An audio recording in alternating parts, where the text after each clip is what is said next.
10월 2일 토요일입니다. 출애굽기 24장 1절로 18절 말씀.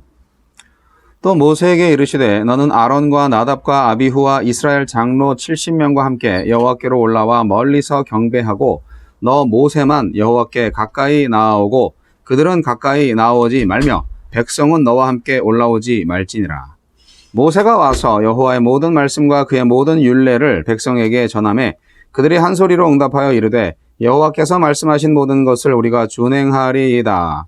모세가 여호와의 모든 말씀을 기록하고 이른 아침에 일어나 산 아래에 제단을 쌓고 이스라엘 12지파대로 12기둥을 세우고 이스라엘 자손의 청년들을 보내어 여호와께 소로 번제와 화목제를 드리게 하고 모세가 피를 가지고 반은 여러 양푼에 담고 반은 제단에 뿌리고 언약서를 가져다가 백성에게 낭독하여 듣게 하니 그들이 이르되 여호와의 모든 말씀을 우리가 준행하리이다. 모세가 그 피를 가지고 백성에게 뿌리며 이르되 이는 여호와께서 이 모든 말씀에 대하여 너희와 세우신 언약의 피니라.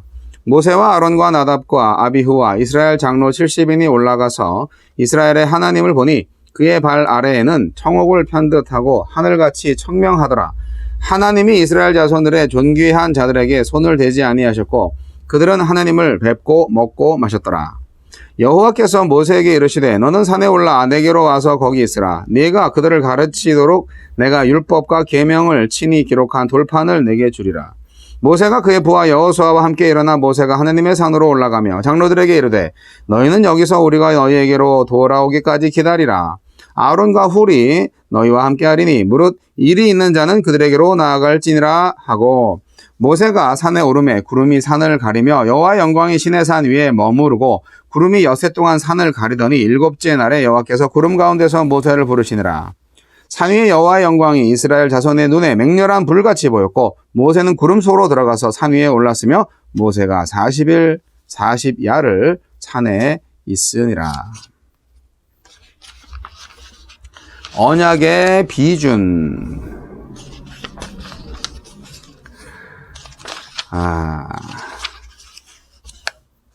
이스라엘 백성들이 언약 조건에 순종을 맹세하고 의식을 치르자 언약이 체결됩니다. 언약의 식사 후에는 모세는 하나님의 돌판을 받기 위해 시내산에 오릅니다. 하나님은 어떤 분입니까? 20장부터 23장까지 말씀과 율례를 제정하신 하나님은 이스라엘과 3단계의 비준을 준비하십니다. 모세는 산 정상에, 아론과 그 아들들과 장로 70명은 산 중턱에, 백성들은 산 아래에 있게 하십니다. 먼저 백성들과 비준이 이루어집니다. 모세가 하나님의 명령들을 전달하자 백성들은 그 말씀을 다 준행하겠다고 맹세합니다. 모세는 12지파가 맹세하며 서 있던 그 장소에 12기둥과 예배의 단을 쌓습니다. 이어서 하느님을 향한 헌신의 번제와 백성들 사이에 연합의 화목제를 드리고 피의 절반은 단에 뿌리고 절반은 백성들에게 뿌리면서 산 위에서 받은 명령들을 언약서로 기록하여 산 아래에 있는 백성들에게 낭독해 줍니다. 생명의 피를 하나님과 나눔으로써 이스라엘은 생명의 언약으로 하나님과 묶입니다. 말씀에 순종하는 것은 하나님과 우리의 관계를 규정한 생명의 말씀이 우리의 존재 방식이 되게 하는 것입니다. 우리에게 주시는 교훈은 무엇입니까? 둘째 비준은 산 중턱에서 이루어진 모세를 포함한 이스라엘 대표 74명과 하나님이 나누는 교제입니다. 산의 경계를 넘는 자, 하나님을 본 자는 본래 살 수 없지만 번개와 함께 불로 임재하시던 하나님은 그들에게만은 청명한 하늘로 자신을 내보이시며 언약 체결을 축하하는 밥상을 차려주십니다. 하나님을 임의로 만들어 놓고 그 앞에서 먹고 마시고 뛰노는 산 아래의 축제는 하나님의 분노를 불러올 것이지만 하나님의 말씀을 준행할 것을 다짐한 이들은 하나님 앞에서 먹고 마시고 즐기고 있습니다. 참다운 누림은 하나님을 떠나 방탕하게 사는 거짓 자유에서 오는 것이 아니라 언약에 신실하게 매일 매일 때 찾아옵니다. 셋째 비준은 산 정상에서 하나님이 모세에게 10계명을 새긴 돌판을 주심으로 이루어집니다. 산 중턱에서 식사를 마친 모세는 후계자 여호수아를 데리고 산 위로 향해서 6일을 기다린 끝에 하느님의 부름을 받고 산 꼭대기로 올라갑니다. 모세가 그곳에서 40일을 머무르는 동안 산 아래에 있는 백성들은 산 위에서 벌어지는 언약 비준식을 불길과 구름으로 목격합니다. 이제 그 교제와 연합은 성령을 통해 마음판에 새 언약을 새긴 후에 우리 이 삶에서 목격되어야 합니다. 말씀을 진실하게 준행하여 주님께서 부르시는 친교의 밥상의 날마다 나아가게 하소서. 네, 공동체의 기도가 참 좋네요. 네, 언약을 아주 확실하게 백성들과 또 장로들과 또 이렇게 모세와 함께 하시는 하나님과 여호와 하나님과 이 여호와 하나님의 백성들과의 이 계약 체결, 언약 체결. 참 정말 멋진 장면이죠. 예, 이렇게 계약을 한다 이거죠. 약속을 한다 이거죠. 네, 무조건 내가 너희를 살려줬으니까 너희들은 내 말 잘 들어 뭐 이런 것도 아니고 언약을 하고 10계명 쫙 주시고 정 멋있는 하나님이에요. 네, 그 백성들은 다 하나님께 순종하겠습니다. 네, 다 맹세하고 그렇게 합니다. 예, 참 이스라엘 백성이 진짜 이스라엘 백성 되는 그 현장이죠. 역사의 현장이죠. 네, 너무 멋있습니다. 상상만 해도. 모세는 산 정상까지 가고 아론과 장로들은 산 중턱까지, 그리고 백성들은 산 아래까지만 올라오게 하셨는데요. 물론 이제 이게 오늘날 그리스도 안에서는 이 모든 차이가 사라졌습니다. 누구든지 그리스도 예수 안에서는 예수님의 보혈의 은총으로 다 은혜의 보좌 앞까지 당당하게 다 나아갈 수가 있습니다. 물론 헌신된 것도 다 똑같습니다. 우린 다 모세처럼 헌신해야 됩니다. 산 꼭대기까지 올라간 거나 다름이 없으니까 하나님의 말씀에 순종하고 왕이신 예수님을 인정하며 사는 것이 우리한테 필요한 거죠. 새 언약의 백성들도 오직 말씀을 따라서 그분을 닮아갈 때만 이 은혜에 참여할 수가 있는 것입니다. 이스라엘은 언약을 확증하기 위해서 단을 쌓고 12기둥을 세우고 번제와 화목제를 드린 다음에 언약서를 낭독하고 언약의 피를 뿌렸습니다. 계약할 때 이렇게 계약서를 낭독하고 뭐 사인업을 하지만 여기서는 피를 막 뿌리네요. 네, 피가 증거예요. 왜냐? 이 피를 뭐냐? 이게 피가 뭐냐?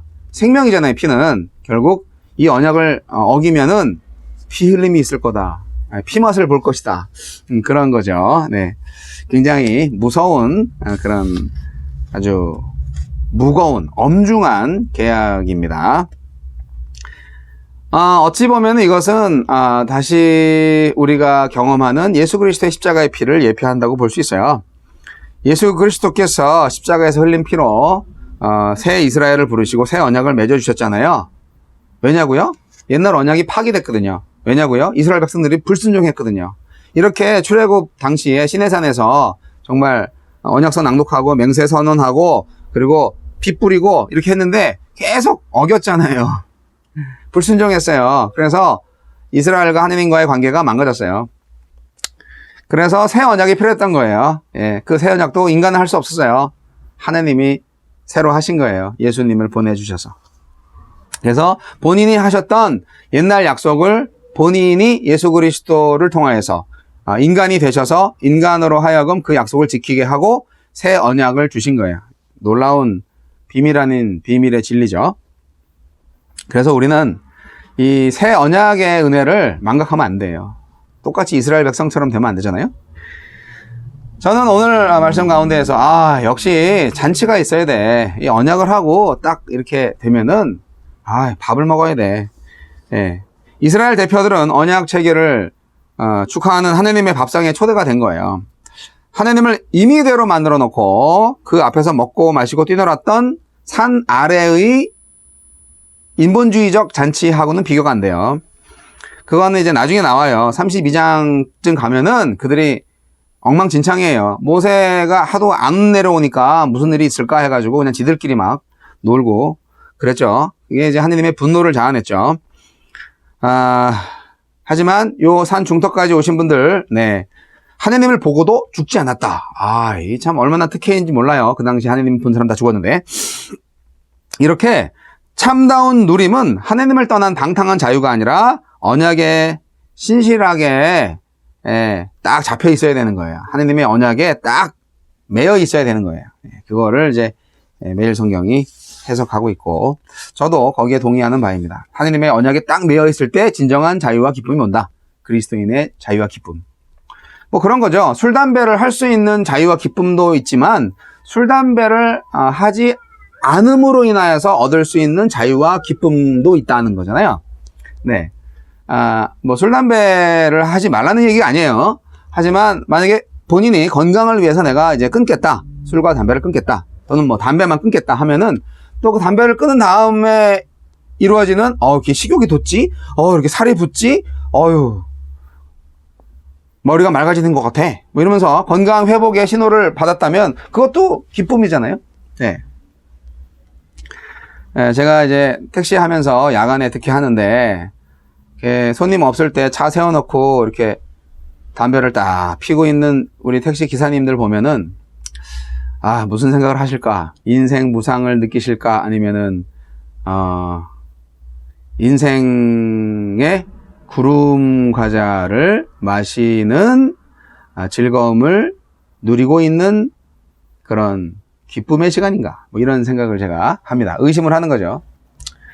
대부분 그렇게 쉬고 있을 때 참 머리는 희끗희끗 하시고 내가 언제까지 택시를 할까? 이런 생각을 하고 있지는 않나? 저는 그런 생각을 하는데요.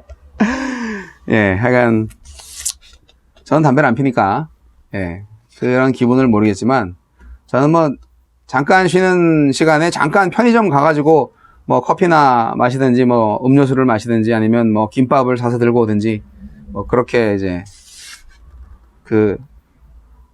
잠깐의 시간을 활용하는데, 여하튼 우리가 인생을 살면서 하나님과의 언약을 절대 잊어버리지 말아야 되겠다 생각합니다. 그건 뭐냐? 구원받은 은혜, 나를 구원하시기 위해서 십자가에 달리신 예수 그리스도의 은혜, 그 보혈의 피의 은혜, 그것을 여러분 절대 잊지 마시기 바랍니다. 돌판에 새긴 언약을 받기 위해서 모세가 후계자 여호수아를 데리고 시내산에 오릅니다. 오르락 내리락 해요, 모세가. 그래서 이제 잔치하고 나서, 야, 돌판 줄 테니까 다시 올라와. 해가지고 이제 꼭대기까지 올라갑니다. 근데 오랫동안 있어요. 40일 동안 있어요. 하느님과 독대하기 전에 6일을 기다린 끝에 여호와의 부름을 받고 산 위로 올라가서 40일을 머무는 모세. 자, 이것은 어떻게 보면 오늘날에 우리가 우리 마음에 이제 그 기념비를 심어주셨다고 해석을 해야 됩니다. 그때는 돌에다가 하나님이 십계명을 딱 이렇게 새겨가지고 주셨잖아요. 그런데 지금 우리는 성령을 통하여서 우리의 마음 비에다가 하나님의 계명을 새겼다라고 봐야 되는 거예요. 그걸 잊지 마시라 이거예요. 네. 뭐 안 보이니까 자꾸 보여도 뭐 어기는 이스라엘 백성 보면 뭐 보이나 안 보이나 마찬가지죠. 여러분, 하느님과의 언약을 기억하시고, 오늘도 그 은혜 가운데 거하시기 바랍니다.